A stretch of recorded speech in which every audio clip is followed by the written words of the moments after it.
Alam niyo ba, minsan ang isang gusali ay hindi lang basta bato at semento. Pwede itong magkwento.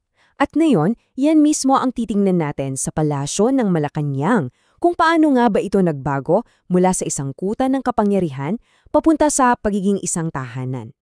So eto na, dito pa lang makikita na natin agad yung pinag-uusapan natin, yung malaking pagbabago. Sa kaliwa, yung lumang pananaw, kuta, malayo, parang di mo maabot. Tapos sa kanan, biglang tahanan, bukas, palaruan. Grabe yung agwat, di ba? Paano nangyari yun?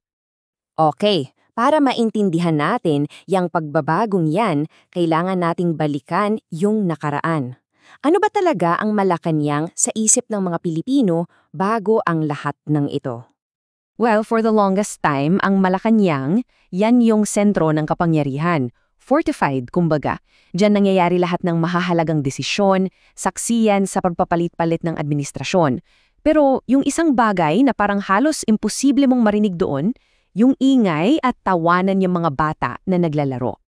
So kung ganun pala yung imahe niya dati, ano yung naging turning point? Anong isang event na nagpabago sa lahat? Ito pala yon, ang Balik Sigla Bigay Saya 2025. At hindi to basta-bastang party ha. Isa itong nationwide gift-giving event na, take note, naging institutionalized na raw. At saan pa ba magsisimula? Siyempre, sa mismong bakuran ng palasyo.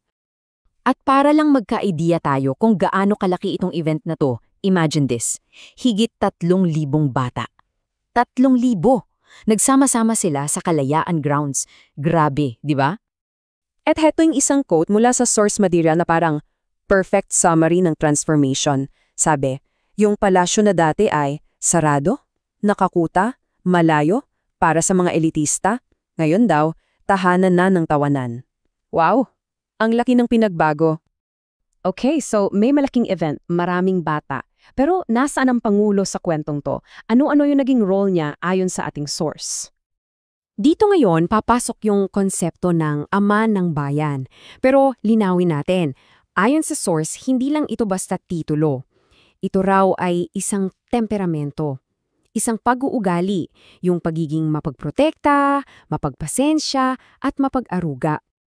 At pinapakita raw na hindi to puro salita lang.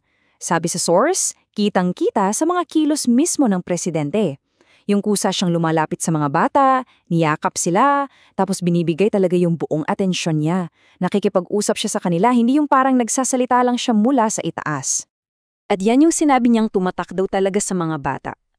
Kayo ang dahilan sa lahat ng aming ginagawa.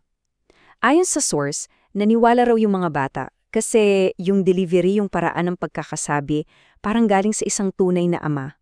So bukod sa pagbabago ng imahe ng palasyo at ng Pangulo, may isa pang malaking shift na tinutukoy dito, yung pagtingin natin mismo sa mga bata. Kasi, aminin natin, madalas pag pinag-uusapan ang mga bata sa national level, ano sila? Statistics. Numero sa poverty charts, sa dropout rates, sa malnutrition reports. Palagi silang nasa periphery, di ba? Isang problema na kailangang ayusin. Pero sa araw na yon, nag-iba ang lahat. Hindi sila statistics, sila ang bida, sila ang sentro. Lahat ng mata, lahat ng effort para sa kanila. At dito na papasok yung pinakamalakas na sinasabi ng source. Ang pagbukas ng Malacanang ay hindi lang basta pagbubukas ng gate. Simboliko raw ito ng pagbabalik ng palasyo sa mga tunay na may-ari nito, ang susunod na henerasyon. Okay, papunta na tayo sa dulo. At dito, pinag-iisipan natin, ano pa talaga yung nagiiwan ng marka sa kasaysayan? Yung mga engranding bagay ba? O yung mga simpleng kilos? Sabi ng source, ang maaalanan ng mga tao, hindi raw ang mga talumpati, kundi ang mga kilos. Hindi raw ang mga polisiya, kundi ang presensya. At higit sa lahat, hindi raw ang kuha ng kamera, kundi ang yakap. At siguro, ito na yung pinaka-powerful na observation ng source, na ang pinaka-presidential na bagay na pwedeng gawin ay yung lumuhod para mas tumangkad ang ating mga anak. Ang lalim nun. At dahil sa lahat ng yon, nabuo ang imaheng ito. Sa pagkakataong ito, hindi mukhang kapangyarihan ng Malacanang, mukha itong tahanan. Kaya yan yung iiwan nating tanong sa inyo. Ano nga ba ang ibig sabihin para sa isang bansa, para sa kwento nating lahat, kapag ang pinakasentro ng kapangyarihan ay nagmistulang isang tahanan? Isang bagay na sulit pagnilayan.